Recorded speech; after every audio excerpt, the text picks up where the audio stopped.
Hello and welcome to the Old Golden Chat. I'm Dan. Nice to see my face for a change. We've upgraded, haven't we, Leo? Nick can't be with us today. He's had some unfortunate family news, so we wish him all the best and hope to get Nick on the podcast soon. Liam, how you doing, mate? Bit of a light recording. Yeah, I'm all right, mate. Now I've set up the laptop. Been a long old struggle, hasn't it? We've only been sitting here for about an hour trying to set it up. We're going to start at 9 o'clock. So, yes, we are now taking the Old Golden Chat hopefully live on different platforms and as well as Twitter and Spotify and everything else. And hopefully we can bring some YouTube content and whatever else out now to try and give you guys the best news of rules of what we can, even in such late times as usual. So, I think we will start with the Fulham game. Seeing as I haven't been able to react to that just yet. Bit of a stinker, mate. 3-0 loss. I don't Not good, think was it? what teams was that out the game? No, we weren't great. We started really slow again as usual, and we was 1-0 down within 10 minutes. I think it was. It was a poor mistake by Agbadu and Santi Bueno, leaving Raul Jimenez, one of the most intellectual players that we've had at the Wolves, to slip a ball through to Ryan Sessegnon. He just slipped straight through and straight onto Sam Johnston's legs. Probably could have done better with it, couldn't he, Sam Johnston, I would have thought. I'd say the only positive I took from the whole game was the fans singing Joe Gomez's name at the very end when the player went over. That was the only positive for me from that game. It was just we just lost every second ball. Remember, we'd make a tackle and then we'd lose it. And I just saw us walking and jogging, and I was like, that ain't us. That ain't our fan base. That ain't our club at all. It's something that we're not used to, isn't it, really? We've always been a team full of passionate players, and even going back to like the Mad Mick McCarthy days, we always had a team that we could be proud of, because at the end of the day, everyone was giving 100% throughout all parts of the game. And it looked like we just lost it. I saw Bueno at one point, he lost the ball, for a young player who wanted to get into this Wolves team. Even he was just casually sauntering back, and that was whilst they was on the break, and I think it was already 2-0 or 3-0 at that time. So, yeah, it wasn't great. It was their second goal where they had the ball in the edge on their edge. I think it was Kevin or Iwobi. They just literally ran the whole pitch without even one. They weren't even closed down. And like, they crossed it in the score, and I was like, oh, man, that is just ridiculous. Yeah.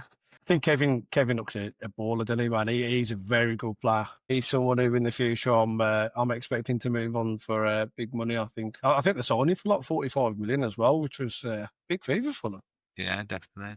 Big fair. So yeah, we won't touch too much on Fulham because it was dismal, wasn't it? But we'll go through the second goal, I think, because the second goal, touch of class with the finish, to be honest. But realistically, the players weren't closing down the player. Wilson is known for scoring against us. Yeah. It's all the time. Wilson loves a goal against Wolves. Him and Iwobi, you can almost bank on scoring against us, can't you? And the one thing that you don't do is give him time and space to pick out his corner, and he literally wraps it round two defenders. Sam Johnston's just rooted to the spot, and it's awful defending. Where's your central midfielders? Where they're meant to be closing down the play. Where's your centre backs? They're just standing the two static to get involved within the play, and then you're 2-0 down, and then the third goal came, and that was about as comical as the rest of it, wasn't it, to be honest?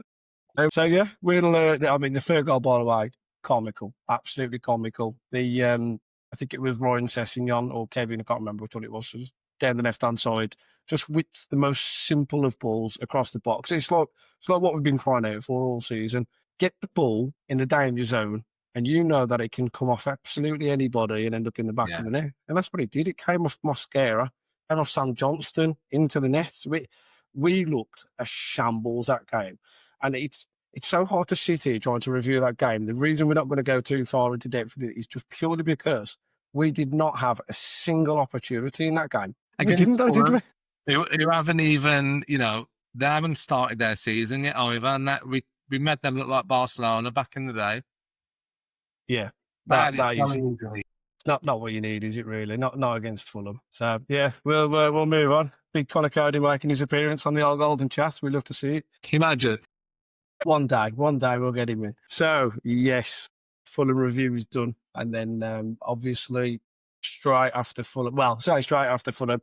I think everybody was expecting the news that Vitor Pereira was going to be leaving almost after the game, but we had Yeah, to wait almost 24 hours for the news to come out. yeah. Vitor Pereira, his days at Wolves were numbered from the moment that the fans started singing "You're getting sacked in the morning," and then he's gone. I was shocked, to be fair. I thought he'd have the Chelsea game.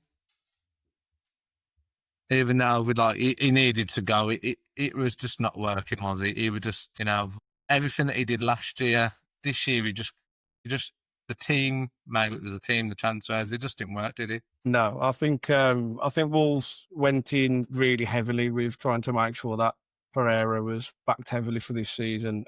Not in terms of transfer. I know they spent some money, but they went and brought in Domenico Tete. They brought his son in on the coaching staff. They gave him multiple amounts of coaches that came in, and we kind of, to the old cliche, took all of our eggs in one basket, and it hasn't worked out 10 games into the season, and we're left in a bit of a precarious position now, aren't we?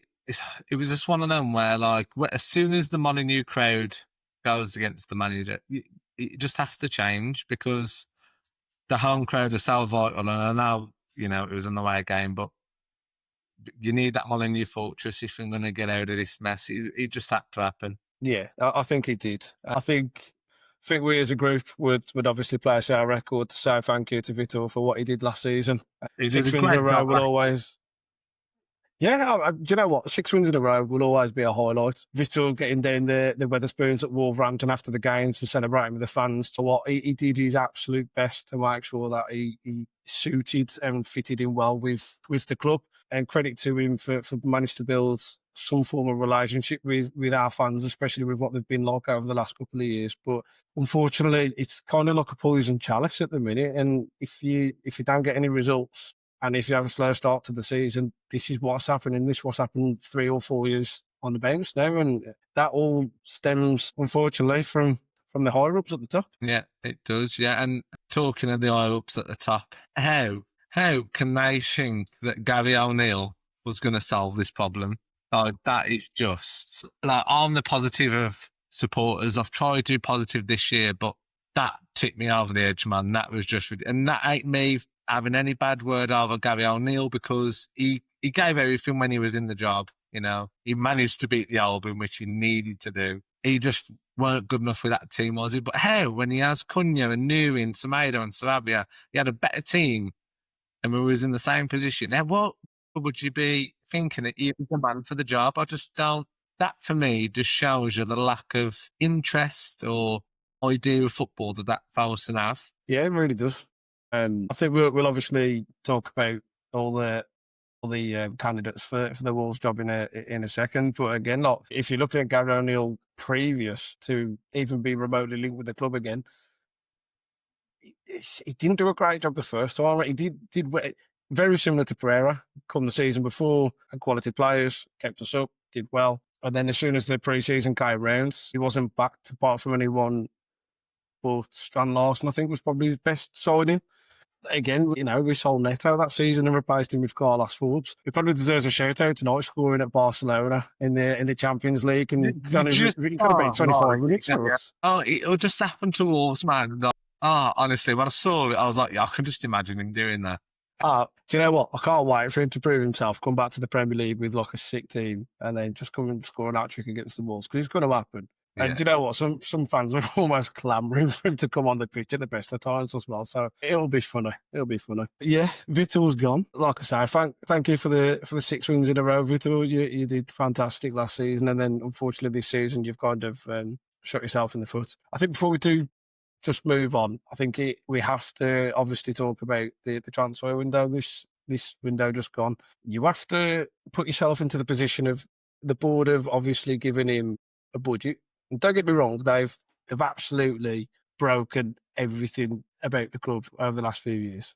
But selling Cunha and Aidori, losing your captain, losing a crucial part of Pablo Sarabia, who came on in every single game for about the last 15 games last season. You've lost 4 of your most influential players, 80% of your goals from last season within 2 players, your creative outputs from last season. So if you're going to back the manager, you have to give him a budget. And with Fosun, you can't. swings and roundabouts, isn't it? They've made, what is it, £113 million or something like that, and spent about 100.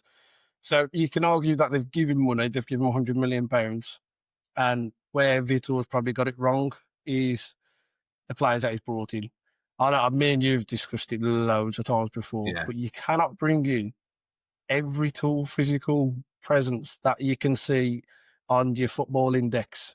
Anyone who's 6'5" and can have 19 stamina on Football Manager out of 20, like, you can't just go and do that because you need some technical quality within the squad, and it was something that we've sorely missed, isn't it, really? And experience. We've touched on this before. Not one experienced Premier League player in that squad, really, other than any signings at all. And it was just like, I think it made us deserve to be bottom because there's just no words anymore to describe that transfer window. No, there's not.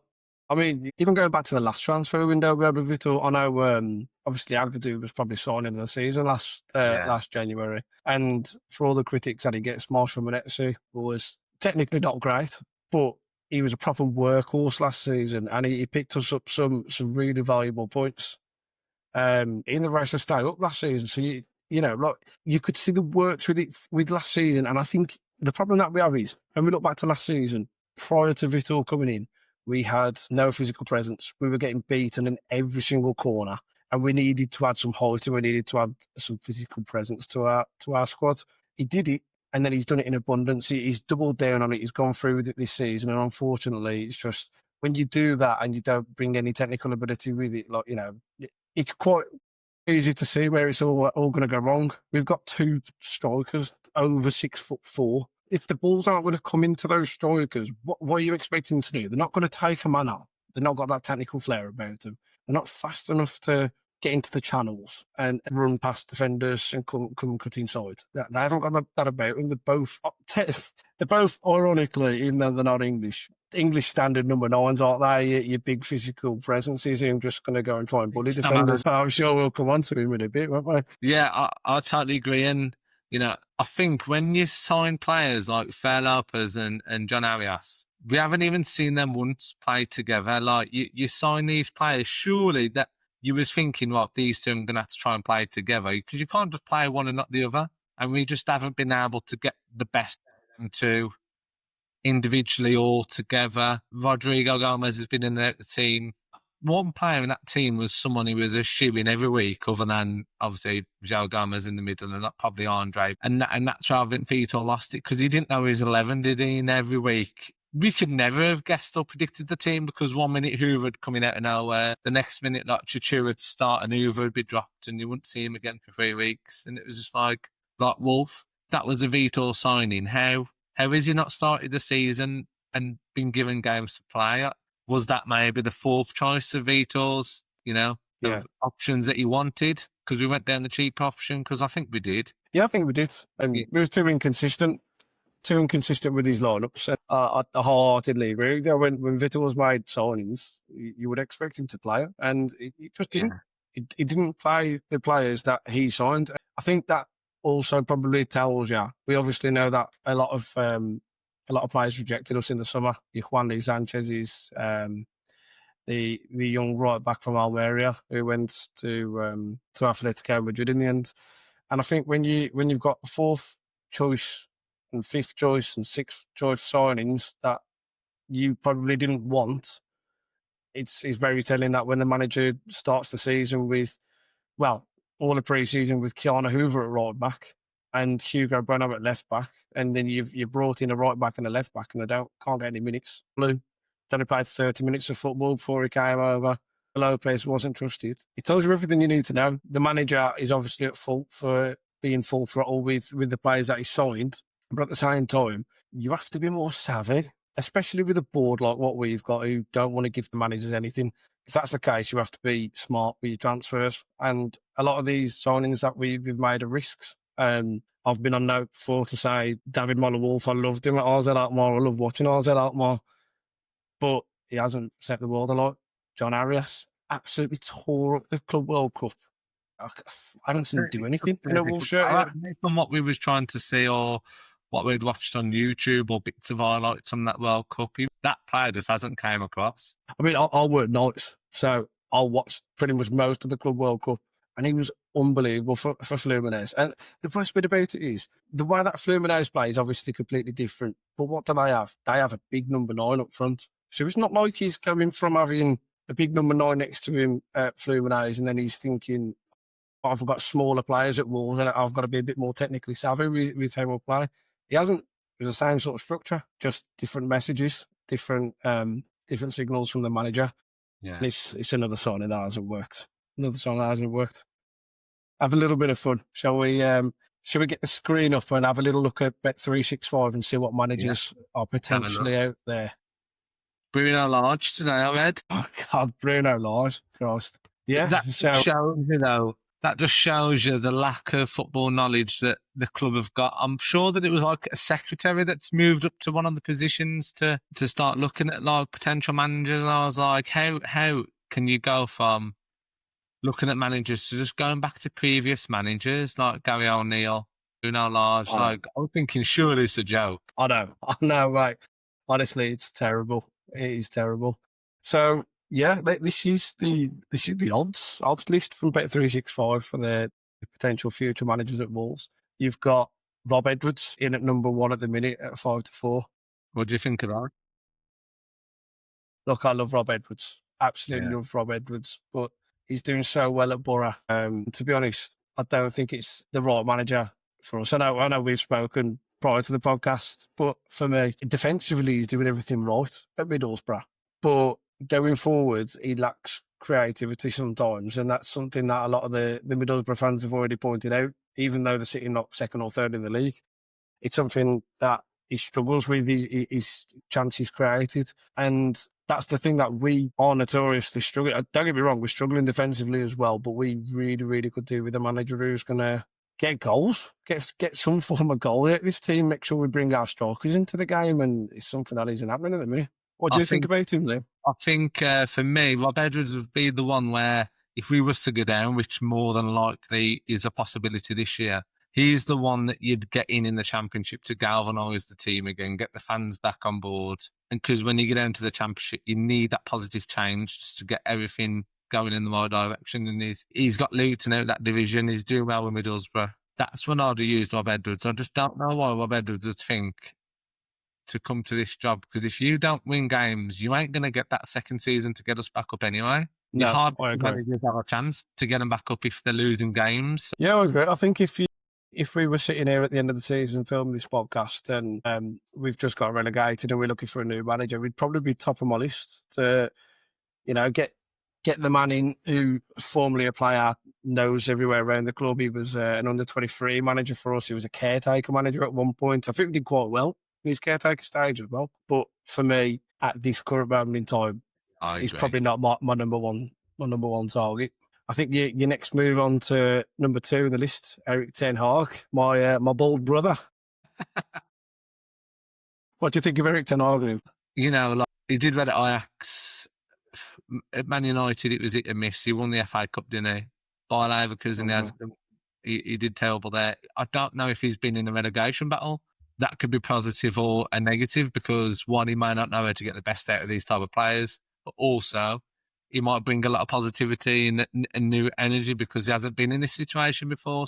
I just look back at that Man United era where, tenure when he was in there, they looked defensively all over the place in games, didn't they? And we look all over the place. I don't know if he's the manager to try and chew us up, but out of all names in there, he's the one that looks like he's one of the biggest names in there, isn't he, compared to the other names that are in there? Yeah, I mean, when you're talking about a former Man United manager, a former Ajax, a former Bayer Leverkusen, I mean, the man who took over Xabi Alonso's Bayer Leverkusen as well. You're talking about a manager with a big pedigree. It's sort of like an unrealistic manager to come to the Wolves, and there's conflicting rumours with this one. Where it's a strange rumour, isn't it? It's a strange one, yeah. I've seen a couple of reports to say that he would potentially like the move because he'd like to relaunch and galvanise his career. And don't get me wrong, if he came and dragged us through the trenches and got us safe this season, he automatically then, a bit like with Julian Lopetegui, automatically becomes a Premier League manager again. He could leave the club if the board start messing around again, and he could go and get another job, probably higher up the table, mid-table, and rebuild his career back to the top again. But at the same time, it could also be an absolute catastrophe for him. And I think that's why there's reports out there to say that he probably won't want the job. I wouldn't blame him though, to be honest. I wouldn't blame him. Either. I wouldn't trust the owners to follow what they're going to say in January. I wouldn't trust the owners to follow what they're going to say next summer. We've been in this situation before with Lopetegui. Yeah, that's my opinion anyway. Yeah. I mean, what I would say about him is I like the fact that he can bring through the youth players. Yeah, he's got a really good track record of it, hasn't he? You know, with Ajax, obviously, their youth team's just world class. Probably some of the best players that you can ever produce come out of Ajax. And even at Man United, he gave players a chance. Was it Hayden? Is it Hayden Heaven? I can't remember the Manchester United centre back. Yeah, the defender. Yes, Heaven, he given a go. He brought the left back in, who's Damamas, who's at Sheffield Wednesday. He's not afraid to go out and really put these players to the test. And the midfielder as well. Is it Collier that's gone out to West Brom? I think he came through in his ears. Yeah, he did. There's a few. I think he's got quite a few Manchester United youth products. Did he give Kobe Moynihan his chance? I might be completely off with that. He may have done, to be fair. Yeah, not sure. But even still, like, he's got a track record. And don't get me wrong, Wolves' academy isn't in a great place at the minute, but there's a couple of players there. I know you've been really, really helpful with jumping on old Twitter at the minute and going through the youth academy and posting some stuff for us on there. And Matthias Mane, Ethan Sutherland, there's a couple of players there, attacking players who could potentially, we've got a couple of players who could probably help us with our threadbare squad depth. When you only have to look back to the Sunderland game, we only had 2 attacking options on a bench, and when you're trying and get 3 points out of the game like we were, and we had no one to come off the bench apart from Fer Lopez and Arakadara. Someone like a Mane, someone like an Ethan Sutherland, don't get me wrong, they could potentially be nowhere near good enough yet. They're probably not. But this is where you have a manager who can bleed these players through, give them the right amount of minutes in the right games, and then sometimes that can just create stars. I think it's happened all over the place, just not Wolves. Yeah, just not Wolves. Yeah. So, right after Ten Hag, we've got Robbie Keane, former Wolves youth graduate himself. That's a nice little segue. Robbie Keane coming into the fray. He's currently the manager of, might butcher the name here, Ferencváros in Hungary. Former Maccabi Tel Aviv manager in Israel. Won the league with both teams. He's doing really well this year as well with Ferencváros. I think he did quite well in the Champions League. I think they caused a couple of upsets in the early stages there as well. Yeah. Well, I think if it was an option of Gary O'Neill or Robbie Keane, I'll be snapping the hands off of Robbie Keane, to be honest with you. So I'm kind of glad he's third and not Gary O'Neill.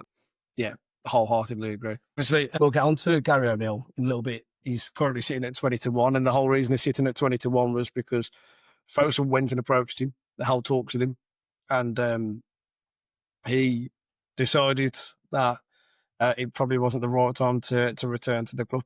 KA Wolves saw the reaction on social media and was there like, oh, we've upset these a lot at the minute. They're already chanting for us to make our way at the club. We better not upset them any further, had we?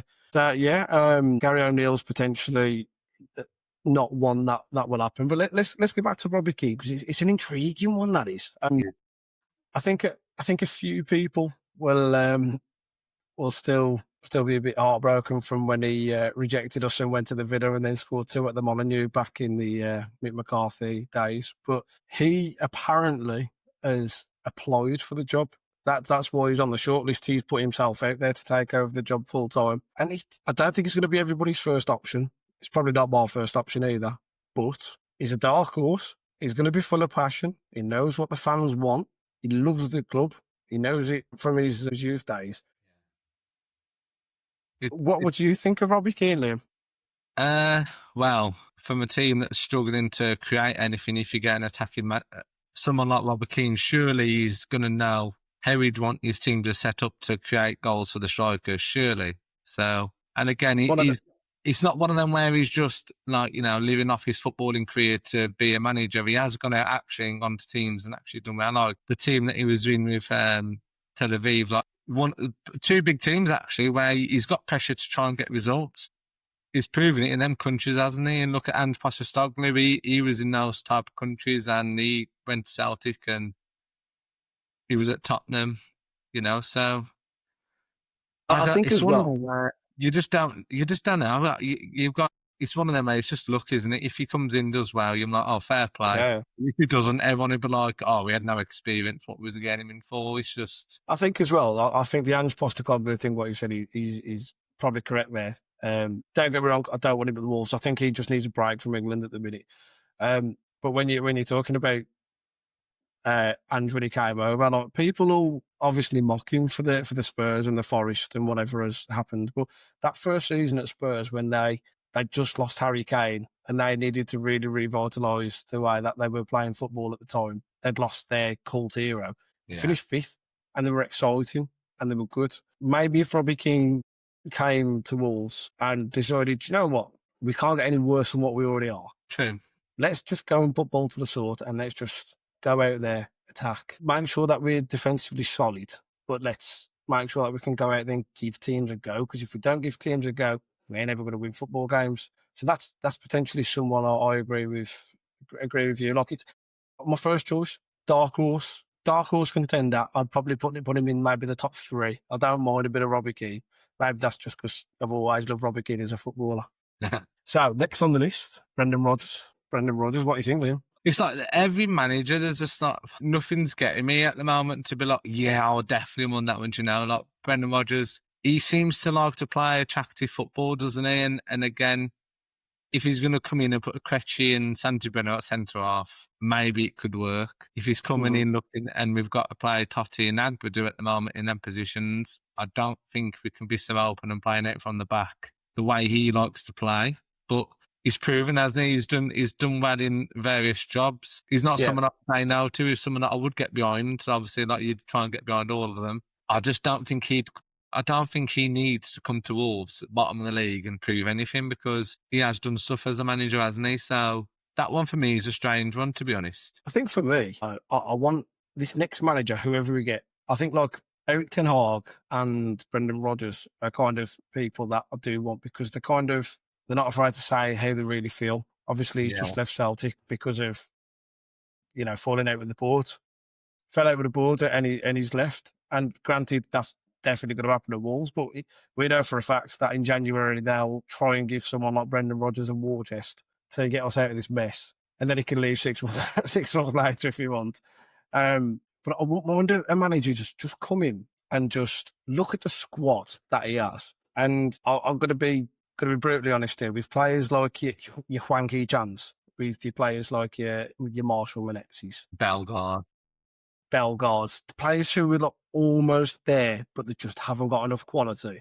I want a manager to come in and either say, look, right, you've got a couple of games, you improved now, you better be the best player on the pitch, or you're gone in January. And I think that he's a manager that would definitely do that. He's ruthless at the best of times. And I think that's something that we need. And I've mentioned it to you before, and I think it's what a lot of fans maybe haven't quite realised yet, is because of the homegrown situation at Wolves at the moment. We obviously, in the Premier League, we're allowed a 25-man squad. I think we're like 2 spaces down. I think you have to have 8 home. You don't have to, but the maximum is 8 homegrown players. We've either got 5 or 6, which means we only have either a 22 or 23-man squad. Even if it comes to January and Lamine Yamal was available, if Wolves went and signed him, they would have to deregister another player who is foreign. Even if we went out and brought an English player, I think we would be able to register 1, but you've only got 2 spaces to do that anyway. And it's a testament to say that the homegrown players that we've got at Wolves, only 1 of them, 2 get in the team. And that's Matt Doherty as a substandard sub-appearance maker or makeshift right back / right centre back, and Sam Johnston, who at the moment is our number 1. Every other homegrown player that we've got isn't good enough. Tell a lie, Hugo Bueno classes as homegrown, and he's been up there with one of our better players. But I think Brendan Rodgers as well will come in, and these players that we were linked to with Vitor Pereira, like your David Brooks, your Harry Wilsons, these players are kind of like on the fringes of their teams. I think he wouldn't be afraid to just go and get someone like that. Yeah, I think he'd love it. Yeah, 2 points, to be fair. So I don't mind that. We won't go through too many more.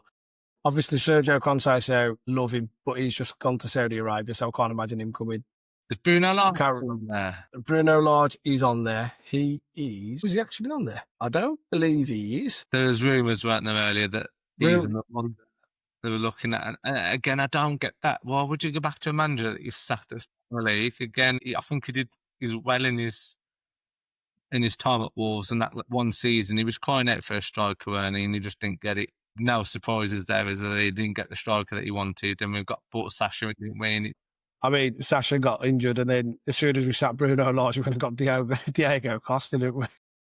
But again, how are we even linked to these old managers that we've already sacked already? I just don't. It baffles me. It just shows you how out of our depth the department is that I'm looking for the next manager. Yeah, we're incompetent, our owners. That they really don't. Yeah, to be honest, the only reason they put Gary O'Neill up there was probably because he's still on the payroll. So let's make that abundantly clear. Like, they're probably thinking, Sam, well, we may as well get him to do something whilst we're still paying for his wages. There's a couple of names that we'll just touch on. Rui Vittoria, he has been linked quite heavily today by a couple of journalists. He is a former Benfica treble winner, a former Al Nassr Saudi League winner. And that's where his good points go. And then after that, he was the manager of Egypt, I think it was. And someone today at work said about Panathinaikos, yeah, so I think you might be right. Yeah. So he's a manager who has ironically got the same sort of repertoire as Vitor Pereira. He's done well in his native country. He's done well in one other country, and then he's kind of I think he went to Spartak Moscow before he went to Greece, and both times he got sacked quite early on. Again, now, he's one of the managers that no one's going to know about him. No one can say that he's going to be the manager that's going to get us out of this mess. If he does, fair play to him if he was the one that got chosen. But for me, at this moment in time, I won't be wanting him to come in as manager. You know, I don't see how he's going to help the situation at all. I don't see how he's going to help us. If you did give him a 2-year deal, he ain't going to stay and go down to the Championship, is he? So there's no point. But if he came and did well, fair play. Yeah. So I've just got his record up here. It was Panathinaikos. So he had one season at Panathinaikos and he did quite well actually. But then this season he started very slow. He only got 6 games. Kind of got the Ole Gunnar Solskjaer treatment. So he drew one and lost one in the league, and then got knocked out early in the Champions League qualifiers to some poor teams, I believe, or teams who weren't on the same level as Panathinaikos. They acted swiftly and got rid of him in September this year. So hence the reason why he's probably a name that's cropped up. He was also Vitor Guimarães for 4 years and did relatively well with them. 150 games there. He's a manager who plays a 4-3-3, very possession-based manager. I've done a little bit of research on him. I'm not going to say no to him, but I'm not going to say yes. I think he's got credentials that could help us, but I also think that in the latter stages of his career so far, he's taken a decline down. He's hit the heavy heights and then he's taken a decline down. And so maybe that's someone who the Wolves are obviously going to look at him. He's obviously a Jeff Statute client. He's Portuguese. Very, very similar to Vitor Pereira. Probably would do exactly the same. He would probably keep us up. We'd invest all of our eggs in his basket and then he'd be sacked within 10 games next year when we start slow again. Probably like that one. Yeah. There was also, let me get it up. Sam Allardyce. Let's touch on Sam Allardyce before we go. Sam Allardyce, Wolverhampton Wanderers fan, Dudley born and bred Liam. Do you want him in the club? Like, again, I just keep thinking back to how I felt Monday.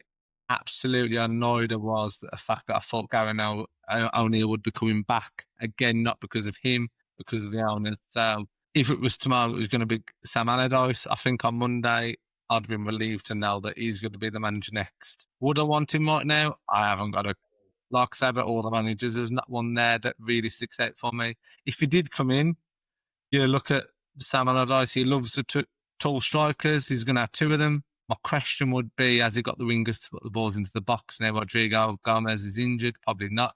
He's got tall centre halves. I think he would absolutely love working with Andre and Joe Gomez in that middle to absolutely just battle and work hard. You look at his Bolton Wanderers days when he had, Stelios and JJ Okocha, and they weren't as they weren't as dull and boring as everyone makes out about the Sam Allardyce team. So you look at where he's gone, he gets results. It'd be an interesting one. I think Wolves sometimes this year and last year a little bit, we're just a little bit too nice. Maybe that's because players, modern football, you can just jump ships to different teams.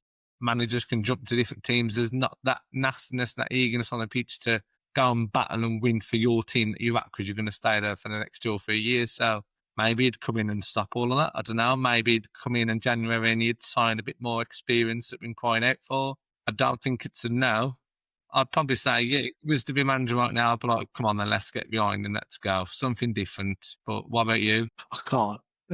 Yeah. I love Big Sam. Love him. Obviously, Wolves fan. Would be fantastic to get him in the dugout at some point, but probably not when we're in a relegation scrap in the Premier League. I agree with what you're saying. I agree with the sentiment of his football wasn't actually as bad as what people made it out to be back in the day. But my problem for me with Big Sam is tactical flexibility. I think if he was coming like full storm water, imagine when Pep Guardiola's standing across from Sam Allardyce. Sam Allardyce would probably just go, right lads, 4-4-2. 4-4-2. Nothing else. 4-4-2. Keep it straight, get the ball up. And then you'd have like Erling Haaland he'd probably score about 10 goals in one game. You'd have Pep would literally be training ground material. Pep would just be like, right, John Stones, you push into the middle. We'll have 2 at the back at one point. He'd be playing all these different little tactical switches and formations. And Sam Allardyce would probably stand there and go, where's the nearest chippy? I ain't got a clue what's going on around here. So I love Big Sam. And I absolutely appreciate the sentiment of what you've said. But for me, if Big Sam comes through the door, we might as well just get relegated now, to be honest. I love him, but I can't. We can't. He's been in these situations before. He knows what to do. He has. He was in the same situation with Leeds a couple of years ago, and we can remember how that one ended. Yeah, he had 4 games there, though, didn't he? You can't take He did. that He one. did. I mean, I would have loved to have been in the fly on the wall in the dressing room where you got Rafinha who speaks barely any English with Big Sam and his black country accent. That would have been superb to listen to. We'll move on. We digress. We've talked about our managers who could potentially come through the door. Before we do, quickly go. Give me your top 3, Lynn. 3 to 1. 3 to 1. Let me think. Other than O'Neill, I think I'd take anybody. I think the only thing that frustrates me is that we haven't got a style of play. We've been linked with different type of managers that play direct or managers that are on the counter attack. Sam Allardyce, it's a bit, everyone says is defensive. I don't think the owners know what type of manager they want to go for. If it was me, I haven't got a clue with the managers that are down there. I think it's just, I literally couldn't tell you. I'd say my top 3. I think Rob Edwards could maybe get the group together, get the fan together. Number 3, is it? I think he'd be the 3rd choice. I'd rather have him than another random Portuguese or, what the Spanish manager that we haven't heard of or we haven't got a clue of. I think number 2, now you've said it, I'd go Big Sam. God, this is terrible. Go on. Big Sam, big Martin up front, crosses into the box, buy a few Premier League players in January, but mate, he'll keep us up. My main one. Unretired JJ Okocha whilst we're there. I think mate, JJ Okocha would probably still get in that squad now, mate, if I'm being honest. 100% he would. I think looking at the names, I'd probably go Ten Hag. Okay. Ten Hag in number 1. Quality of, he did really well at Ajax. He won an FA Cup at Man United. He looks like he's got a bit of strictness about him. He don't let no player get away with anything. I'd probably go with him. There's not one really there that I'd bank on keeping us out of it, or anyone that I would pick. Maybe it would have been Nuno if he would have got sacked at West Ham on the weekend, but he would obviously have been the dream, wouldn't he? I don't know. What about you? I'll keep it short and simple. I think number 3, give me vibes, give me Robbie Keane. I'll take him. Number 2, I flitted between the 2 quite often. I think number 2, I'm going to go with Ten Hag. Ten Hag was my number 1, but Alex Moore, good friend of the channel, he pointed out some stuff that happens at Leverkusen early in the season. Didn't put me off. Didn't think he would revitalise his career here. And then number 1, I think Brendan Rodgers. I just think he's got that Premier League experience. Probably the one to take over. I think. Right, I am going to bring my my screen back up, Liam, as we move on. We are going to go over to the Old Gold Twitter. Yeah, we can see that apparently Wolves appear to be on the market for a price of around 350 to 400 million pounds. Apparently, quietly behind the scenes, they have been on the market for some time.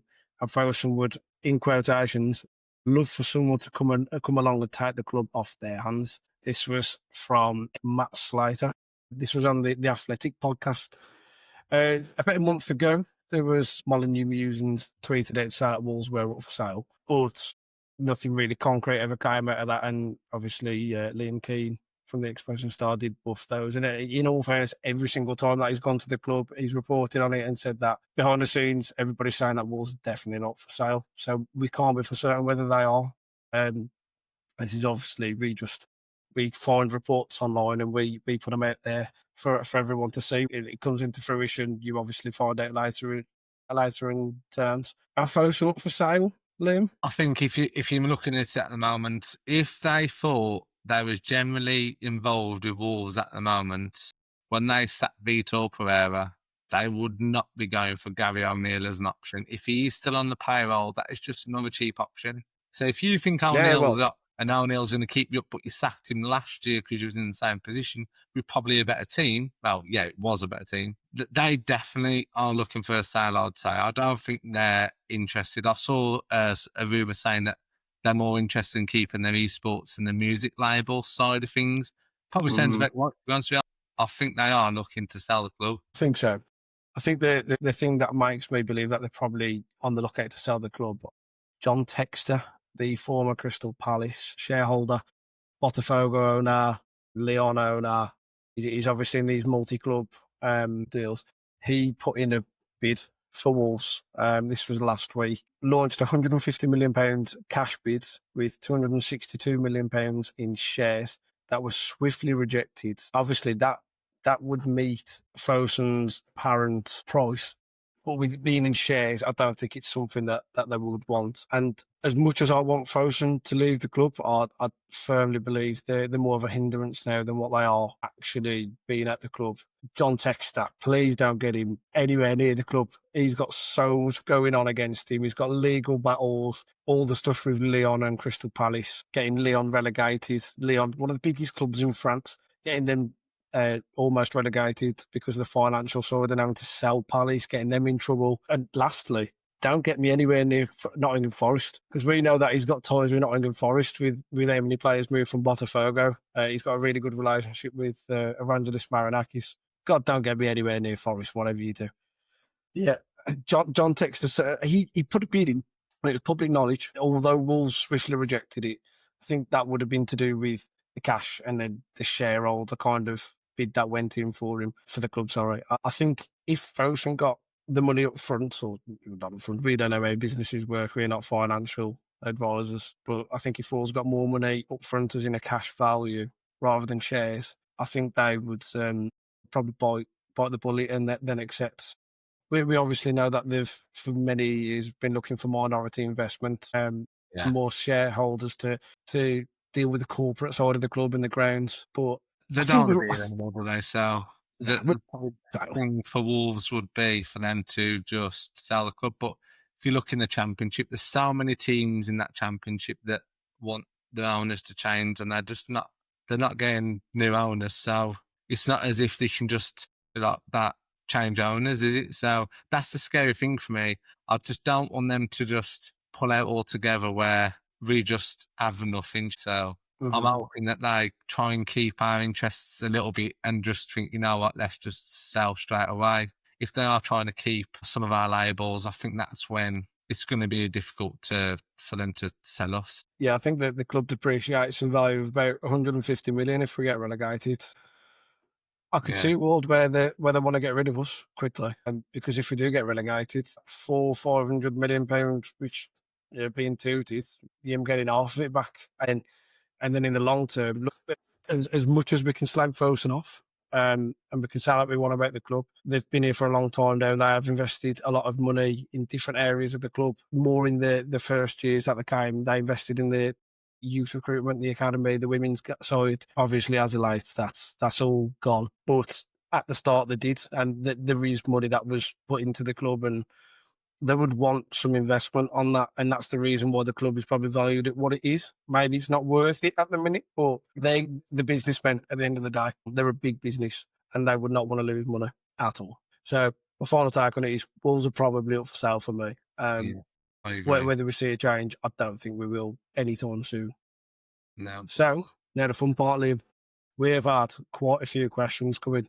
So we've obviously done our audios. Yeah, everybody can follow us on Spotify. We've got 13 podcasts from beforehand. So first question, Liam, comes from Alex Moore, a friend of the channel, mentioned him earlier. In your opinion, at what point did our slow decline begin? For me, one of them was the signing of Fabio Silva, and when that sad injury happened to Ali Jimenez, him having to be chucked into that team, and then Nuno going, it just seemed to derail from then, didn't it? And the same type of players that we didn't attract anymore. And that's when we started to be one of them clubs where it looked like we wanted to buy cheap, sell for more, and then it's just on and on and on and on.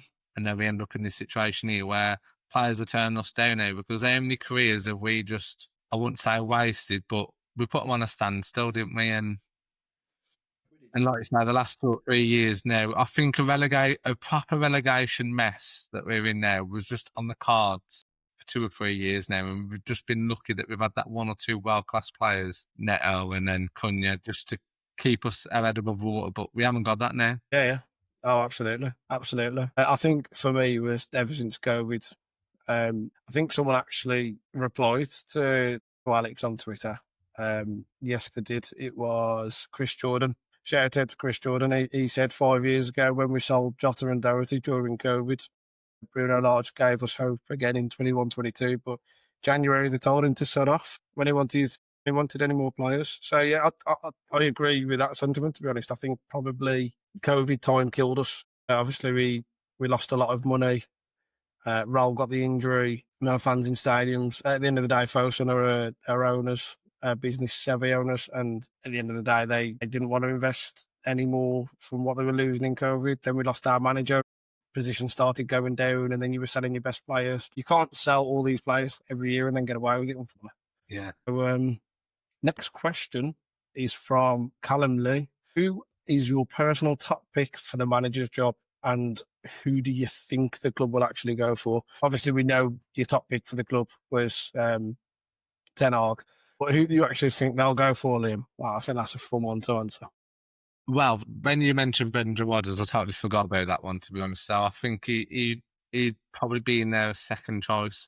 For me, I can't see them going anywhere other than Rob Edwards. I wholeheartedly agree. I think he tried to rebuff it yesterday after the game, but there's just it kind of seems like they want to go down the English route again, give it a try. And Rob Edwards got a lot of connections with the club, and I can't see him going anywhere else, to be honest. I think I was shocked that he weren't announced today after Middlesbrough played yesterday, to be honest. I think there'll be talks there. I think it'll be up to Rob Edwards more than anything. I think it's a big gamble if he does. Massive gamble. Another question from James. Thanks, James, for the question. Are you worried about who replaces Jeff Shee should Fosun Jeff decide enough is enough? I think in general terms, that would be if Fosun did sell up. Would you be slightly worried about what could happen? Yeah, there's so many owners. It's not just Fosun that are like the worst owners in the world. There's so many clubs who've got owners that literally don't care, or they just want to chase that 1 or 2 year success, and then they just give up, don't they? So yeah, it is a scary time for owners. And let's face it, these owners that come in there and that much, they've got that many millions in the bank. When the times get tough, they don't really care, do they? Yeah, it is worrying, to be honest. I think it's worrying when people like John Textor bid for the club for me. I think I think it might be the first time I've ever admitted this. I kind of want Americans to come and run our club. I never thought I'd ever say that. But if you look at not just your Birminghams and your Wrexhams, if you look at the amount of American owners in the actual Premier League, most of them teams sit in the top half of the table. Most of them teams have invested well. Bournemouth, you only have to look at Bournemouth. They've invested so well. They're American-owned. Villa are partly American-owned. They have some big money. Obviously, Liverpool are FSG, Arsenal's. I think that they all spend a lot of money, and they're not afraid to go out there and spend a lot of money.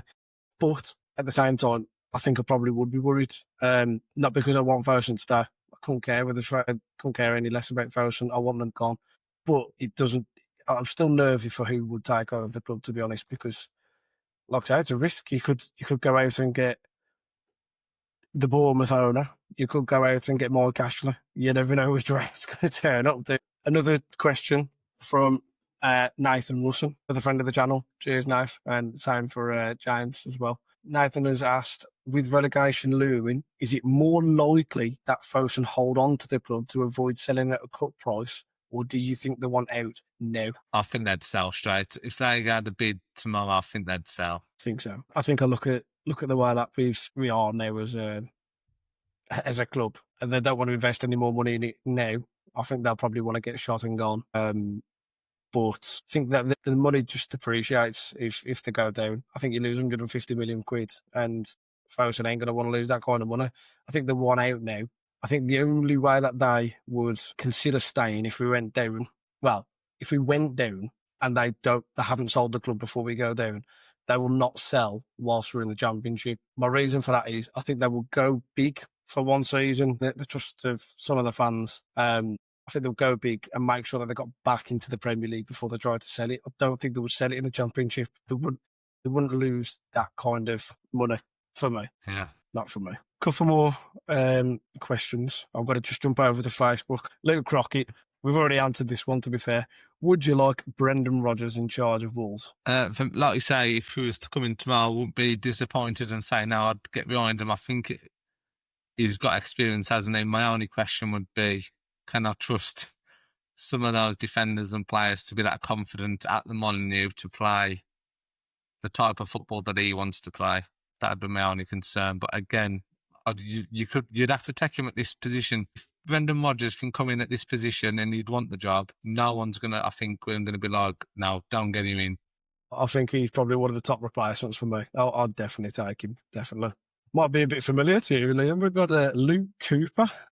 He has asked, are the players capable of turning it around and getting a few wins, or have they completely lost their heads? If it was that Fulham game, the majority of the team did not want to know in that Fulham game. I mean, it was a bit disappointing to say that Fulham are down there with us. You'd have thought that would have been a right scrap, but they just didn't want it at all, did they? Maybe that was because they look at the team and what Pereira he didn't know his squad at that time.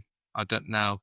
If we can get a new manager and get a new bounce, and they're brave enough to step on that Molineux pitch and get the crowd behind you, not by winning, you won't get the Molineux crowd. Yeah, you will get them by winning, but you get them by making your tackles, being brave on the ball. Don't keep passing back. They want it to go forward. They want to be trying to attack teams, especially if you're playing Burnley and Leeds. You know, we want them balls in the box and creating chances and getting into the face of them. And if they do that, we've got the players to do it. Joe Gomez and Andre, they'll love having the time to get stuck in and having a good go in that midfield. I think it is. I think we've got to start questioning the players now because they've got away with it a little bit, because some of us, we all do feel sort of fun because they've been sold short with no experience or no real top players in there. But they've got to show up now and give 100% and start making tackles and blocks and actually trying to get in the games again when we go 1-0 down rather than just going into hiding. Yeah.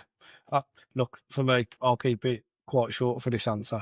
A lot of these players are still the same players from last year. And I think it just takes someone to come in and give the players a new identity and a new philosophy and something to work around and something we all go through, we all go through parts of life where change kind of motivates us in a way.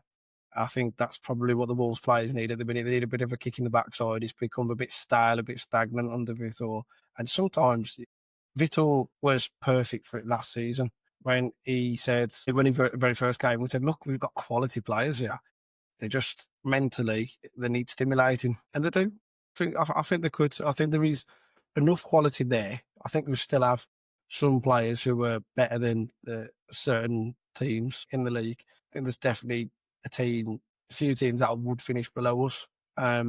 We just need a manager to come in and kickstart it all over again. A bit like the rinse and repeat of what Wolves have been for the last few years. Luke has also asked, if we went down to the Championship, how long would it take to get back up? These questions have been been Great. good play. Yeah. If we go down, in my opinion, if we go down and we're buying the same type of players where they've not played much football and they're at a very young age, I think you can get eaten alive in the Championship. If we go down, but we've learned a lesson, regardless of the manager getting, if you get players that are used to that level or even better than that level, they're just a bit experienced, you can come back up. But it's such an hard, look at Southampton, it's such an hard league to come straight back up out of. I mean, all three of them haven't been good this year, have they? Yeah. I'm going to be brutally honest. I think a big team like Ipswich, they've invested heavily as well this year. I think money is the sole answer No. to everything in the Championship. And I think if we go down, I try not to be too negative here. I'm fairly positive now. We've kind of got one of the two things out the door in Vitor Pereira. Obviously, we'd still want Fosun gone. That's always been my stance. But I'm a bit more positive now. But I do think that if we went down, I could genuinely see us going back down to League One, if I'm being honest. Not great, I know. But the question is, how long could it take? So 7 years. Nigel has asked, when do you think we will win a game of football next? Chelsea, tough. Stamford Bridge can be tough. They like to get the ball out wide. I think it'll be a struggle because we can't stop across. Nettle's going to be up for that game, I think. I think we'll win that one. And I think, is it Crystal Palace after the break? I think it is, yeah. Yeah, man. Palace at home. Depends what manager you're getting. That is the big one. If you lose that game, your first home game under a new manager, and then I think who's the next game? I know we've got Man United. Villa away. And then is it Man United and Nottingham Forest at home? Is it? I think It is. It is. Wow, you could easily lose all four of them games, couldn't you? So yeah, the games that you'd want Leeds and Burnley coming up a town with a new manager, wouldn't you? And we've all, we know who we've got on there. I'll try and say hopefully that Palace home game if they're distracted by the last little tails apart in joking, didn't you? I think that one that's the one where you've got to set your marker and go straight in with that new manager, get on the front foot. And now the crowd is still probably going to be against Fosun. And even if we win the next 10 games, I think they still need to be at Fosun because we can't keep starting seasons like this. But I think that game is a big one. Yeah. I'll tell you exactly where we're going to win our next game. I'm only going to say this because I know it's going to wind up my mouth. 3rd of December, Wolves play Nottingham Forest at home, and that's where we're going to win our game. Not because we're better than Forest, but just because I hate them. So we're going to beat Forest. That's the next game that we're going to win. So one last question. Lewis has asked, going to love this one, another positive one. Are we going to go down with the lowest record points? Are we going to beat Derby's record? No, I have been thinking about that actually this week. And when I was on the phone to Craig on Monday, one of our friends that we go to the Wolves with, about O'Neill, and we literally spoke about, I think if O'Neill still had the job, I think we was on favourites to beat that lowest point score. I think it looks at January. If we go to January and we have a good go at it and we bring some actual quality players that are going to create goals, you don't score goals, you don't create, you're not going to win games, regardless of how bad your defence is. So I think January we need to remember that question. And after the January window, I think we can come back to it. Well, we're probably down by then if we pick up points, but I think that January window will tell us the evidence that we need to know if we're going to beat that score or not. What about you? Mr. Positive. You're asking the worst person here. Yeah, I am being very positive for quite some time now. I'm going to be positive on this one. I think we'll beat the record. I think we've got a bit too much quality. I think I still think we're going to go down. We could even potentially finish bottom, but I think you'll just pick up odd few points here and there. You'll go and beat teams who nobody expects. You'll probably get to like bogey teams and go and pick up points. I think you'll get to like just stupid games like Brighton away, and just we did it last year, didn't we? Under our reel, where we just scored a last minute goal with Cunha. I think there's just teams like that where, to everybody else, they're nailed on to win. Like Fulham away was one that we usually just pick up points, but I think you'll just go out and get little points here and there. We probably won't finish on much more than 18 points if we're lucky, I think, to be honest.